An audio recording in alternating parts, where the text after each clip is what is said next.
The Four Agreements. Don Miguel Ruiz, Mexico's national heirloom, was born in the rural parts of the country as the youngest of 13 siblings. A near-fatal car accident made him rethink his career as a surgeon. Soon, he became a shaman's apprentice. His debut book, The Four Agreements, is the best introduction to what he learned during this period and is supposedly rooted in authentic Toltec spiritualism. So, get ready to explore a new age practical guide to personal freedom and prepare to discover the four ancient tenets of true joy and happiness. Domestication, or how life has killed the dream you dreamed. We are born with the capacity to become whatever we want. Unfortunately, we are also born in a world whose rules are not ours, but the makings of those that have been born before us. And for the first few years of our lives, we don't get to choose whether we'll obey these rules or not. For example, none of us has ever been in a position to choose their mother tongue. Its rules were bequeathed on you by your parents, and you passively accepted their gift. And that's when the process of your domestication started.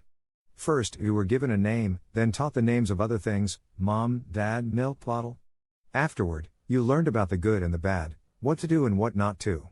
Your moral values, your religion, your belief system, they were all engraved in you while you were just a child. The method described is the same used to domesticate a pet, a system of punishment and reward. You were a good kid when you did what your parents and your teachers wanted you to do. You were a bad one when you disobeyed their orders. Eventually, you became their copy. Their rules became your rules. And you'll impart them on your children. The problem, the rules of your world, of anyone's world, for that matter, are merely the product of numerous agreements. They are neither God-given nor definite nor timeless. They are nothing short of a collective dream. The Toltecs call this dream mitote, a fog, the Hindus and the Buddhists, Maya, an illusion. And you have the power to burst through this illusion and find your true self on the other side of the mist. Change the agreements between you and the world, because the current ones have been killing your dream ever since you were born, and because you've sacrificed the authentic you when you were forced to make them. And when you're finally ready to change your agreements, start by adopting the following four. They are so fundamental that they should create enough personal power for you to change the entire system of your old beliefs.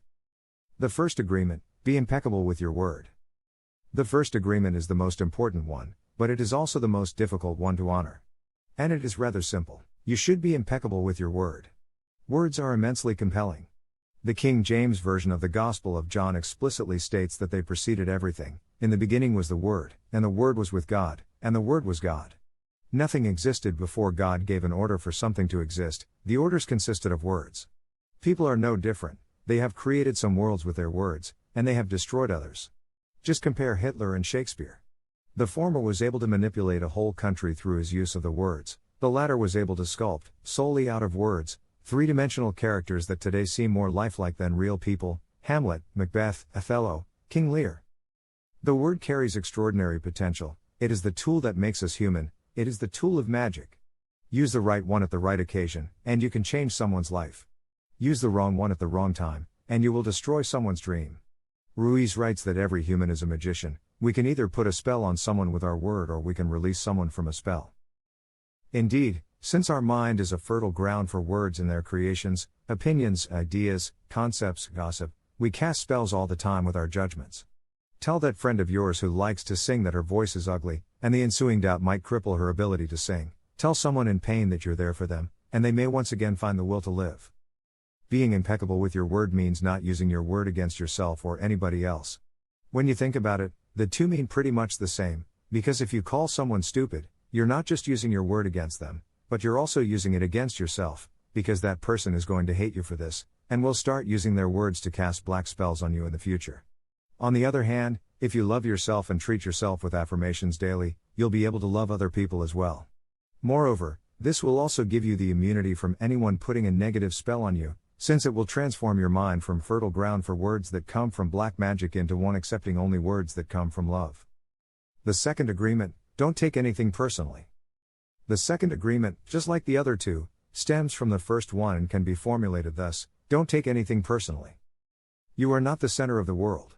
Or more precisely, you are, but only inside your own story. And since this is true for everybody you know, nobody says or does anything with someone other than themselves in mind. This is the trap of personal importance and is an inevitable product of the process of domestication. It is also the maximum expression of selfishness, because it only works when we make the assumption that everything is about us. But we are not responsible for everything. And neither are our opinions and beliefs objective, they are the upshots of temporary states of mind, and they change as we go. Nothing other people do is because of you, writes Don Miguel Ruiz. It is because of themselves. All people live in their own dream, in their own mind, they are in a completely different world from the one we live in. When we take something personally, we make the assumption that they know what is in our world, and we try to impose our world on their world. In other words, when you are happy, you feel as if you can burst into a song, you tell everybody they are the best and greet people with a smile. However, when you're angry or sad because of something, you can't see the good in people and you're unwilling to treat anyone with a compliment.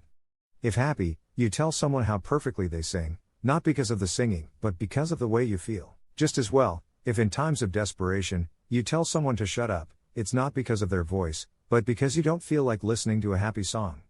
Now, put yourself in the other person's shoes. Would you take your words at their face value? Would you take them personally? The third agreement, don't make assumptions. In the 18th century, Germany's foremost writer Johann Goethe noted that misunderstandings produce more wrong in the world than deceit and malice. And the reason can be summed up in a single word: assumptions. Whenever you don't understand something good enough, you make assumptions about it.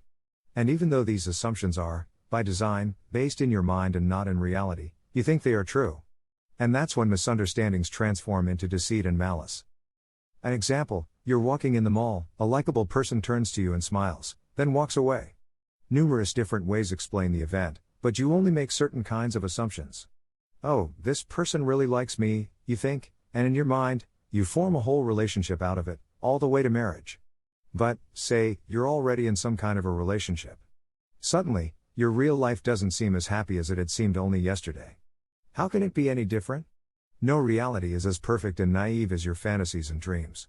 The problem, despite your dreams being nothing more than an illusion, they have just poisoned your real-life relationship with doubts and hesitations. This is why the third agreement is to not make assumptions. Especially in relationships, making assumptions means asking for trouble. Assuming your partner knows how you feel and what you want leads to hurt and pain. On the other hand, talking about your feelings and wants is a sure recipe for happiness. You have to fight against your assumptions, and your best ally is clear communication. And this starts with asking the right questions. So, in the future, whenever you're in doubt, find the courage to ask what happened, what's wrong, or why someone has done something. It will make all the difference. The fourth agreement, always do your best.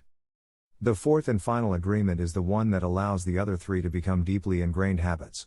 It is about the action of the first three.